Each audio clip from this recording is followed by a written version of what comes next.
Hai, Assalamualaikum warahmatullahi wabarakatuh. Ketemu lagi ya.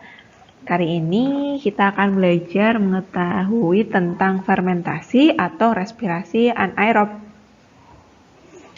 Oke, kalau selama ini kalian pernah tahu tentang fermentasi nggak? Atau respirasi anaerob?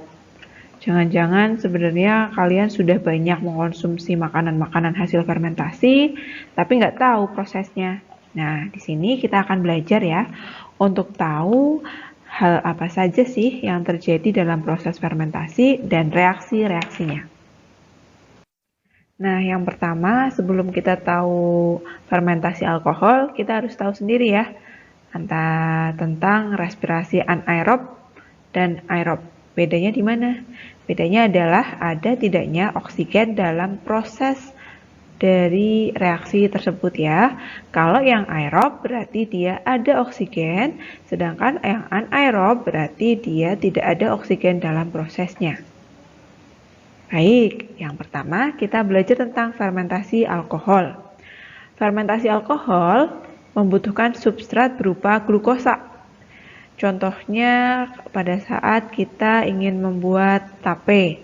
Pernah makan tape ketan ya? Nah, di situ kan ada glukosa dalam ketannya. Itu sebagai substrat awal proses terjadinya fermentasi alkohol. Pada semua tahapan fermentasi, dia pasti akan melalui tahapan glikolisis. Ingat, tahapan apa? Glikolisis ya.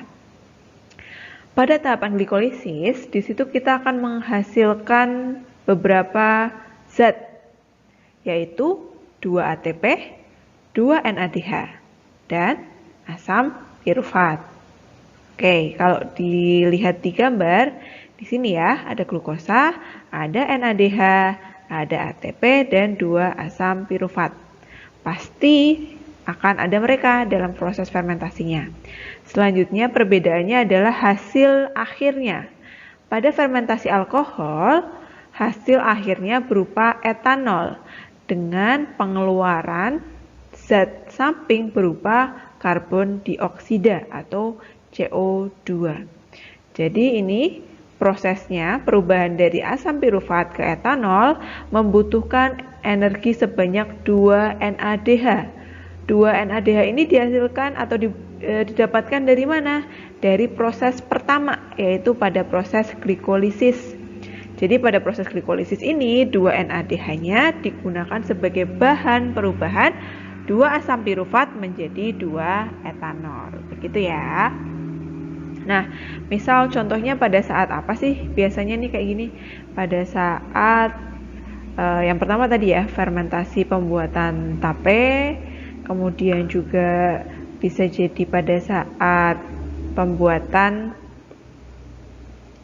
roti. Jadi pada saat pembuatan roti itu kan ditambahkan ragi atau yeast. Jadi ragi atau si yeast ini kan berasal dari mikroorganisme bakteri Saccharomyces.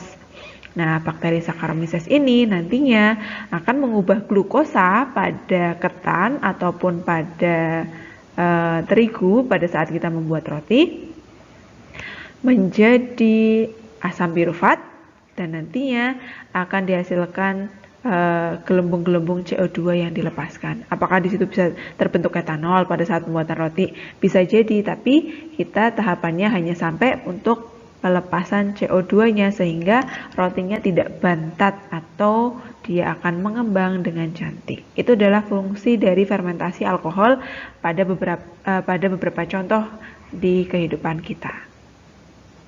Oke, sebelumnya tadi Ustazah mau membetulkan ya, kalau Saccharomyces itu bukan bakteri.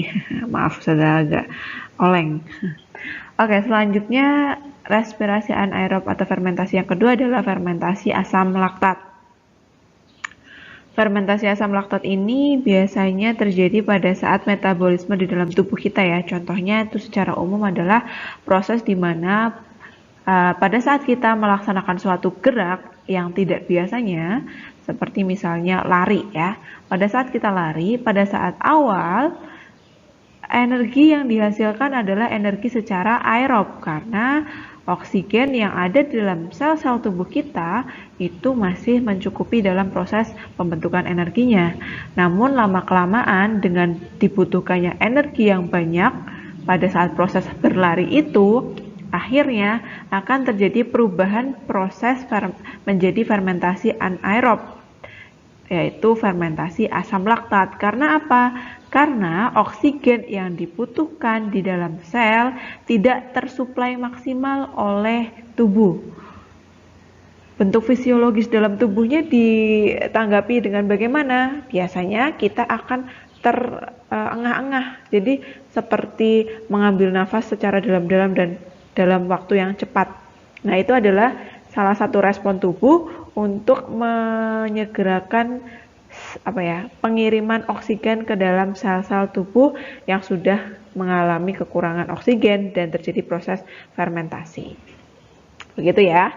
Nah, fermentasi asam laktat ini juga membutuhkan glukosa sebagai substrat awal. Glukosanya dari mana? Dari zat makanan yang kita konsumsi. Lagi-lagi mereka akan mengalami proses glikolisis.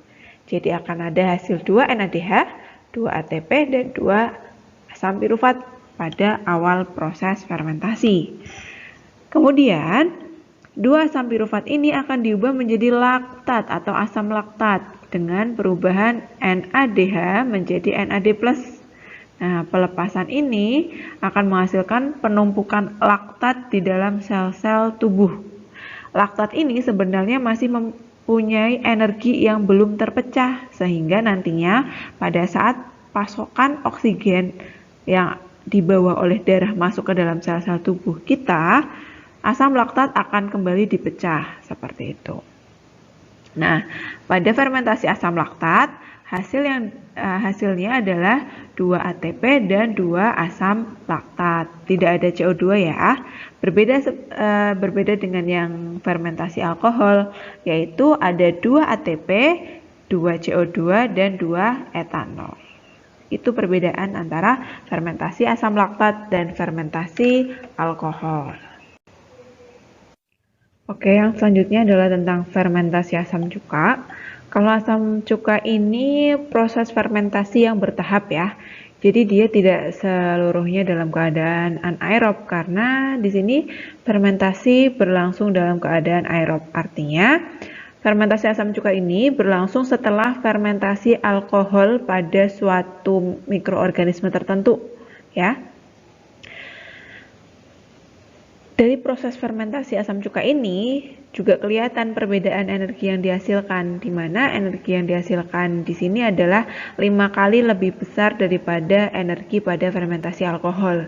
Jadi kalau fermentasi alkohol yang dihasilkan adalah sebanyak 2 ATP, pada fermentasi asam cuka kemungkinan energi yang dihasilkan adalah 10 ATP karena hasil akhir alkohol, fermentasi alkohol, etanolnya itu akan diubah menjadi suatu zat atau senyawa cuka, yang mana perubahan itu juga akan menghasilkan senyawa lagi, seperti itu ya.